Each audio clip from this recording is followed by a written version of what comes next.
నిన్న ఖమ్మం వెళ్ళడం జరిగింది.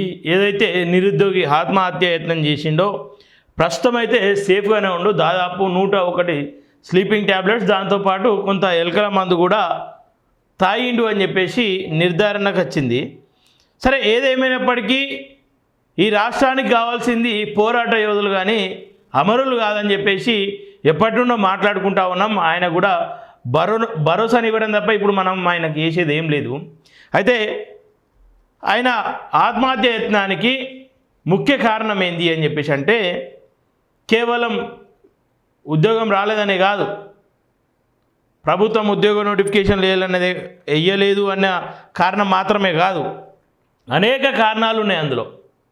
ఒకటి, ప్రభుత్వం ప్రతిష్టాత్మకంగా చేపట్టినటువంటి ఇందిరమ్మ ఇండ్ల పంపకాల్లో అన్యాయం జరుగుతూ ఉంది. రెండవది, చదువుకునేంత సమయం లేదు. ఎందుకంటే ఏదో పని చేసే తప్ప ఇల్లు గడిచేటువంటి పరిస్థితి లేదు. మరి ఆ సమయంలో ఆయనకి ఏమవుతుంది? ఒత్తిడికి గురవుతాడు. అటు నోటిఫికేషన్లు లేవు, ఇటు నోటిఫికేషన్లు వేయించినప్పుడు చదువుకోవడానికి సమయము లేదు. ఇవన్నీ పక్కన పెడితే మన సొంత ఇల్లు లేదు ఆయనకు. అంటే ప్రభుత్వం ఏదైతే కల్పించాల్సినటువంటి విద్య, వైద్యం, ఉపాధి, ఈ మూడింటిని కరువైపోయింది మధ్యతరగతి కుటుంబాలకు. వాళ్ళ తల్లి బాగోలేదు, వాళ్ళ తల్లి బాగోగులు చూసుకోవాలి. వాళ్ళ తండ్రికి షుగర్ ఉంది, వాళ్ళ తండ్రిని చూసుకోవాలి. కుటుంబ భారాన్ని మోయాలి. ఇక వీటన్నిటితో పాటు రక్త సంబంధాలు కూడా ఆయన చుట్టూ చేరి ఇబ్బందికి గురయ్యేటువంటి పరిస్థితి. ఎట్టకేలకు ఆయన ప్రస్తుతం చికిత్స పొందుతూ ఉన్నాడు. ఏదేమైనప్పటికీ సేఫ్గానే ఉన్నాడు కాబట్టి సరే, సంతోషం.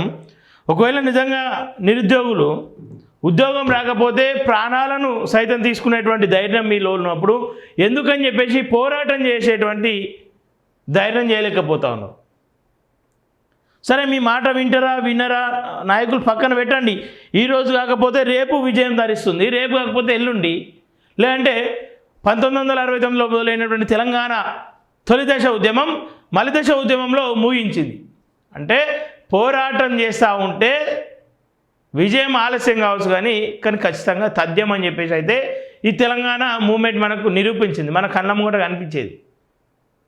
సో అట్లాగే నిరుద్యోగులు కూడా భయానికి లోనవద్దు, ఆత్మహత్యలు పరిష్కారం కాదని చెప్పేసి ఈ సందర్భంగా కోరుకుంటా ఉన్నాం.